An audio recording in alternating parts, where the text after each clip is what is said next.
Here in Northeast Ohio, people are voicing their concerns about the shooting. Tonight, there was a candlelight vigil and march from Market Square in Cleveland. Michelle Nix was there. She has the story.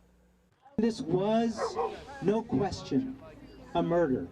There is no question that this was an unjustified use of deadly force. Cleveland civil rights attorney and former federal prosecutor Subodh Chandra addressed hundreds of protesters gathered on Market Square Park across from the West Side Market. We must insist that this officer be prosecuted. What this regime told us in the aftermath of the shooting were straight up lies. A candlelight vigil was held to honor and remember the life of Renee Good. Abolish ICE! Abolish ICE! Christy now must resign! Christy now must resign! The deadly shooting caught on camera, igniting a firestorm of controversy regarding ICE and what protesters call ICE terror, brutality, and violence. ICE has no business being in these urban communities.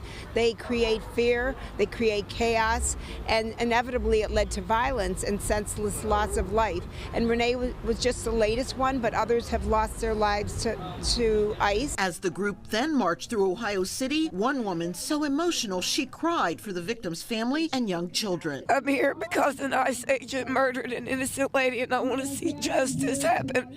I want better laws for people with badges. Others say the protests are a call to action, that the way immigration arrests and raids are handled must change because protesters fear more lives will be lost. The thing that concerns me the most is the lack of accountability. Say her name, Renee Nicole Good.